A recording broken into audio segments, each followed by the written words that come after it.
este video vamos a explicar en qué consiste el liberalismo.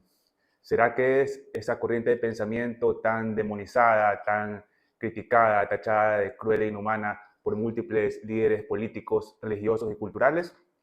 Para poder tener una imagen clara de esta doctrina política, lo mejor que podemos hacer es comprenderla. Y justamente en este video yo voy a darles 4 puntos fundamentales acerca del liberalismo que van a permitirles tener una idea bastante concreta, bastante resumida, pero al mismo tiempo completa acerca de lo que es esta filosofía política. El primer punto del que vamos a hablar es acerca de la concepción antropológica del liberalismo. La concepción antropológica responde a la pregunta de ¿quién es el ser humano para el pensamiento liberal?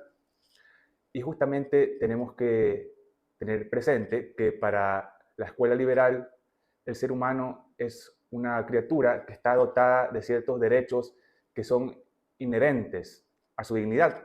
Y el ser humano tiene dignidad porque es un ser racional, es un ser que tiene la capacidad de reflexionar y tomar decisiones acerca del curso de su vida.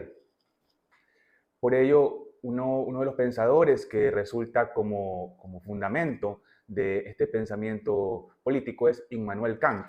Immanuel Kant decía cuando formulaba sus famosos imperativos categóricos, que son imperativos éticos, que hay que tratar al otro ser humano como un fin en sí mismo y nunca como un medio para satisfacer fines que no son los suyos.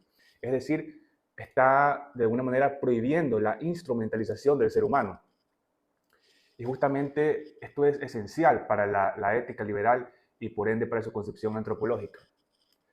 Por ello, tenemos que tener presente que existen un conjunto de derechos que por ser inherentes a la naturaleza humana son al unísono anteriores al Estado y superiores al mismo.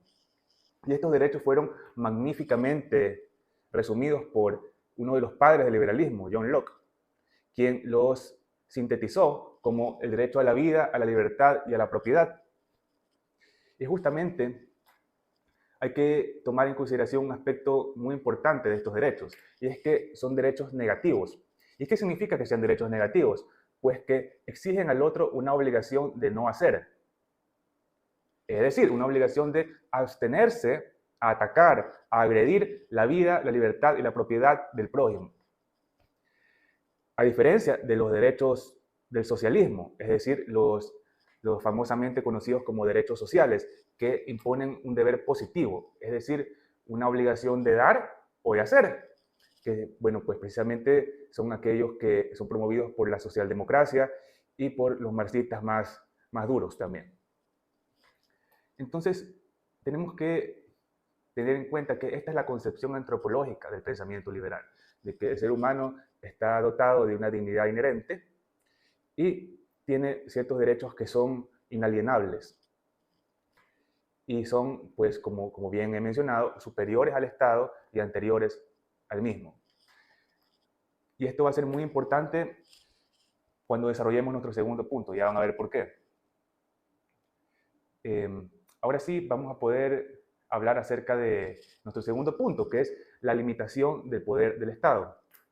Para el liberal, acertadamente, la mayor fuente de poder es el Estado y, en consecuencia, es la mayor amenaza para los derechos de la persona. Para ello, muchos liberales utilizan el concepto de Estado que nos brinda el sociólogo Max Weber, que dice, parafraseándolo, que el Estado es aquella organización que pretende hacerse o pretende sostener el monopolio de la violencia considerada como legítima dentro de un territorio determinado. Entonces aquí la característica que define el Estado es precisamente el ser poseedor del monopolio de la violencia. Entonces, conociendo esta naturaleza del Estado, lo que trata de hacer el pensamiento liberal es ponerle un límite. Para ello se necesita definir claramente cuáles son los roles que corresponden al Estado. Y para el pensamiento liberal es el mantenimiento de la paz y de la seguridad. Y este mantenimiento de la paz y la seguridad, para poder llevarse a cabo, necesita de una arquitectura jurídica. Y esa arquitectura jurídica muchas veces tiene en su cúspide a una constitución. Una constitución donde precisamente tienen que estar definidos cuáles son los derechos que corresponden a los individuos, cuáles son los mecanismos para protegerlos, además pues de cuál va a ser la estructura jurídica que va a componer al Estado. Me refiero aquí pues a la clásica división de poderes. Entonces, algo que hay que tener presente aquí y que nos conecta nuevamente con el primer punto es que la Constitución no crea los derechos de los individuos, no los inventa, sino que simplemente los reconoce, porque esos derechos son preexistentes al Estado, ya que se derivan de la propia naturaleza del ser humano. Entonces, para el liberalismo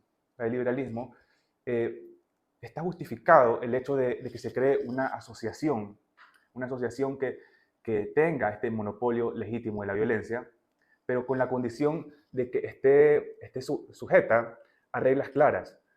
Y cuando me refiero a reglas claras, me refiero a normas jurídicas escritas, previsibles y públicas. Y esto es justamente lo que se conoce como el imperio de la ley. Es decir, no se puede aceptar que la autoridad decida por mera arbitrariedad, por mero capricho, sino que tiene que estar sujeta a una norma jurídica previa. Y también, un poco regresando al tema del mantenimiento de la paz y la seguridad, esto es clave, es esencial para entender el liberalismo porque es lo que lo diferencia sustancialmente de otros modelos como por ejemplo el socialismo. Porque al el Estado tener estos roles tan claros y tan definidos, lo que se hace es que se aboga por un Estado mínimo, por un Estado que sea lo más pequeño posible y que cumpla únicamente las funciones que ya fueron mencionadas. Por ello, cuando se piensa en nuestros días en las políticas del pago de impuestos, donde pues se grava a las herencias, a los patrimonios, a la renta, a los inmuebles, a la salida de capitales, y tantos otros tipos de cargas impositivas que existen, el liberalismo lo ve con muy malos ojos, porque entiende que con ello no se busca financiar a un Estado mínimo que mantenga la paz y la seguridad, sino que más bien se está apuntando a crear un mega Estado que controle prácticamente todos los aspectos de la vida humana.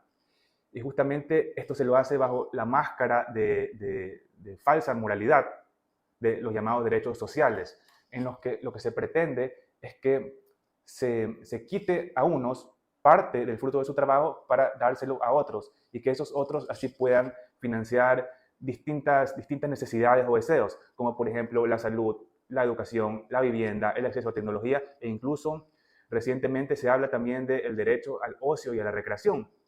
Evidentemente, a lo que se refiere es que debe ser financiada por otros.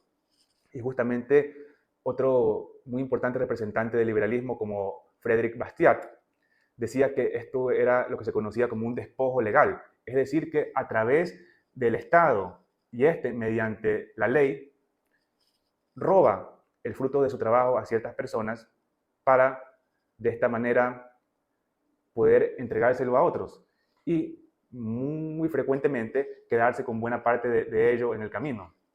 Y es por esto, por esta filosofía tan errada que se ven tantos casos de corrupción en el mundo de la política, porque hay tantas áreas de donde se puede sacar dinero de manera inmoral, que después hay muchas oportunidades de las cuales se valen los corruptos. Como último aspecto de este punto, quiero decir que para el liberalismo, normalmente el único papel que debería de asumir el Estado, por ende las instituciones más importantes que deberían componerlo, son una policía, un ejército, jueces y tribunales, y también un cuerpo de bomberos o una organización que se encargue de la atención de emergencias. El tercer punto del que vamos a hablar es la libertad económica y la propiedad privada. Para el pensamiento liberal, la propiedad privada es sinónimo de libertad, porque significa que cada uno puede quedarse con el fruto de su trabajo. Cuando esto no es así, como en los casos de estados socialdemócratas o socialistas que hablábamos anteriormente, lo que se está haciendo en realidad es reducir la persona a la esclavitud. ¿Por qué?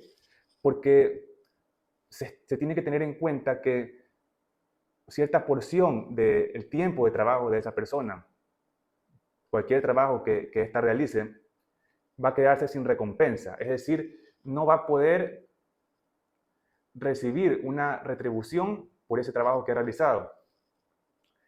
Y justamente esto se ajusta bastante a la definición de esclavitud, que es el trabajar sin recibir un pago. El producir, el aplicar el talento, el ingenio, la energía, los recursos a una determinada actividad y no recibir nada a cambio.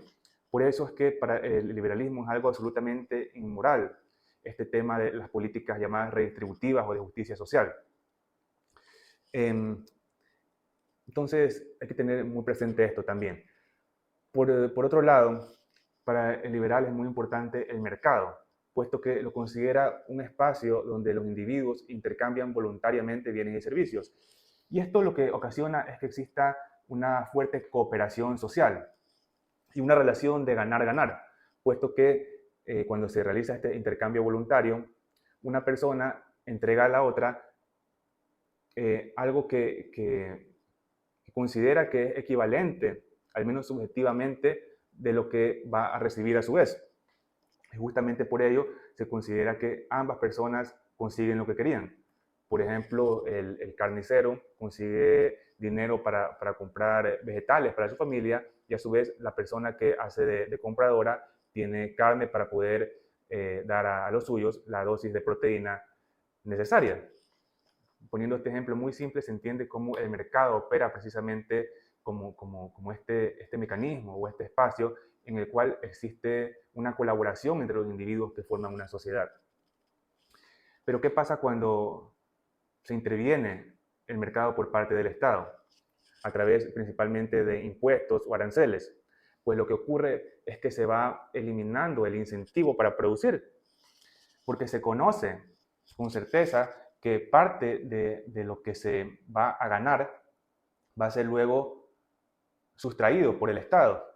Entonces, el carnicero, el panadero, el lechero, el médico, el abogado, el ingeniero, cualquier trabajador va a ver que su incentivo para ofrecer un producto o un servicio de calidad va a verse notoriamente reducido, muy notoriamente reducido. Entonces va a optar por trabajar menos, ofrecer productos y servicios de menor calidad o simplemente migrar a una sociedad donde sí se le respete el fruto de su trabajo. Y lo que va a ocurrir en la sociedad que aplique pues estos impuestos, estos aranceles totalmente desproporcionados, es que va a empezar a hundirse en la pobreza, porque al no existir quien produzca, va a haber escasez de bienes y servicios. Y los pocos que queden disponibles van a estar, pero a un precio mucho más alto. Y esta es precisamente la explicación de cómo nace el fenómeno de la pobreza y de la extrema pobreza. Las políticas redistributivas de justicia social, de derechos sociales, al contrario de lo que trata de sembrar en el imaginario colectivo la izquierda, lo que hacen es que convierten a los pobres en más pobres y destruyen a la clase media, porque los que son verdaderamente ricos pueden migrar a otros países sin mayor dificultad. También en este tema del liberalismo económico, uno de sus principales referentes es Adam Smith, quien tiene una frase muy célebre que es dejad hacer, dejad pasar. El dejad hacer se refiere a la libertad de industria, mientras que el dejad pasar se refiere a la libertad de comercio. Adam Smith también hablaba de este papel que tiene el mercado como una cooperación voluntaria entre los individuos y como una relación de ganar-ganar, y además veía al empresario como un benefactor social. Y ciertamente es así, porque al buscar su interés propio, al buscar su interés individual, se ve necesariamente forzado a servir a su semejante, a servir al prójimo, ofreciéndole productos y servicios de la mejor calidad posible. Y esto se da de una forma mucho más eficaz cuando existe un mercado competitivo. Y para que exista competencia, precisamente, tienen que haber cargas impositivas que sean razonables y que no hundan a los emprendedores, sino que más bien los incentiven a construir riqueza. Como último punto, quiero hablar acerca del tema de la igualdad.